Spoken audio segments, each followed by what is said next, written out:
Super കൺമണി സീരിയലിൻ്റെ latest promo വിശേഷങ്ങളിലേക്ക് എല്ലാവർക്കും സ്വാഗതം. അങ്ങനെ കൃഷും കൺമണിയും അച്ഛനോടും അമ്മായിമാരോടും യാത്ര ചോദിച്ച് തങ്ങളുടേതായ സ്വർഗത്തിലേക്ക് പോകാൻ ഒരുങ്ങാണ്. അതിനിടെ ഏറ്റവും പ്രധാനപ്പെട്ട ഒരാളോട് യാത്ര ചോദിക്കാൻ പോവുകയാണ്. അദ്ദേഹമാണല്ലോ തങ്ങളെ കൂട്ടിമുട്ടിച്ചതും തങ്ങളെ തമ്മിൽ ഒരുമിപ്പിച്ചതും. അദ്ദേഹത്തെ മറന്ന് ഒരു ജീവിതം തങ്ങൾക്കില്ലല്ലോ. അങ്ങനെ അദ്ദേഹത്തെ കാണാനായിട്ട് അവർ യാത്ര തിരിക്കുകയാണ്. അത് മറ്റാരുമല്ല, സാക്ഷാൽ വിഘ്നേശ്വര ഭഗവാൻ തന്നെയാണ്. ഈ സമയം സുജാതയുടെ ചോദ്യങ്ങൾക്ക് മുൻപിൽ സ്തബ്ധരായിട്ട് നിൽക്കുകയാണ് കൃപയും സാഗരം. കൃപയ്ക്കാണെങ്കിൽ എല്ലാം അറിയാവുന്നതുകൊണ്ട് തന്നെ എല്ലാം പറയണമെന്നുണ്ട്. പക്ഷേ അമ്മയുടെയും അച്ഛൻ്റെയും പ്രതികരണം എങ്ങനെയാണെന്ന് അറിയാത്തത് കൊണ്ട് മിണ്ടാനും പേടിയുണ്ട്.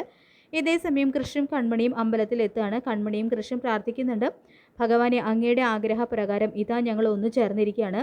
ഇനിയും അങ്ങയുടെ അനുഗ്രഹം ഞങ്ങളുടെ കൂടെ ഉണ്ടായിരിക്കണം.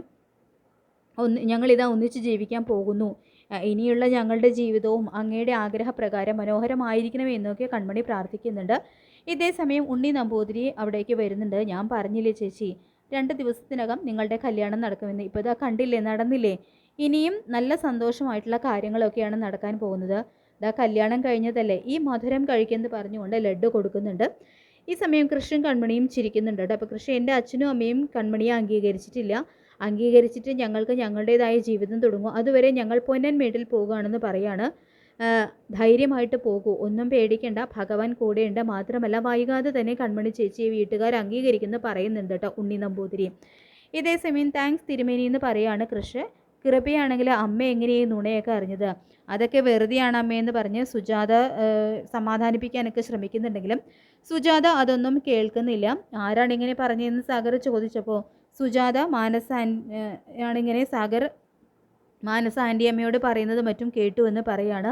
അങ്ങനെ സാഗർ മാനസയെ വിളിച്ച്, ബലരാമൻ ഞങ്ങളുടെ മകനാണെന്ന് നിന്നോടാരാ പറഞ്ഞതെന്ന് മാനസയോട് ചോദിക്കുന്നുണ്ട്. തുടർന്ന് കുത്തിത്തിരിപ്പ് കുടുംബത്തിൽ ഉണ്ടാക്കാൻ മാനസം ഇടയ്ക്കുകയാണെന്ന് സാഗറിനറിയാം. അതുകൊണ്ട് അതുപോലെ ആണ് ഇതെന്നൊക്കെയാണ് കേട്ടോ ചോദിക്കുന്നത്. അങ്ങനെ മാനസ ബലരാമൻ്റെ ഭാര്യയാകണമെന്ന് സുമിത്ര പറഞ്ഞതൊഴിച്ച് സുമിത്ര പറഞ്ഞ കാര്യങ്ങളൊക്കെ മാനസ പറയുന്നുണ്ട്. കൺമണിയാണെങ്കിൽ ഭഗവാനോട് ഞങ്ങളിവിടെ നിന്ന് കുറച്ച് ദിവസം മാറി നിൽക്കുകയാണെന്നും പറഞ്ഞ് ഭഗവാനോട് പ്രാർത്ഥിക്കുകയാണ്.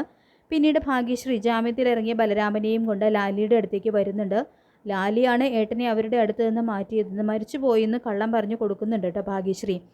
ബലരാമൻ ലാലിയോട് നിങ്ങളാണോ എന്നെ തട്ടിയെടുത്ത് സുമിത്രയ്ക്കും ബാലഗോപാലിനും കൊടുത്തതെന്നൊക്കെ ചോദിക്കുമ്പോൾ ലാലി കാലിൽ വീണ് മാപ്പ് ചോദിക്കുന്നുണ്ടൊക്കെ ബലരാമൻ്റെ. ദേവിജിക്ക് ഈ കാര്യങ്ങളൊക്കെ അറിയണമെന്ന് മനസ്സിലായ സാഗറാണെങ്കിൽ ദേവിജിയോ സത്യമാണോ ഇതൊക്കെയെന്ന് ചോദിക്കുന്നുണ്ട്. സത്യമാണെന്ന് പറയുകയാണ് ദേവിജി. പിന്നീട് സാഗർ ബാലരാമനെ ആണോ എന്നറിയില്ല, വരണമെന്നൊക്കെ പറഞ്ഞ് ആരെയോ വിളിക്കുകയാണ് കേട്ടോ ചെയ്യുന്നത്.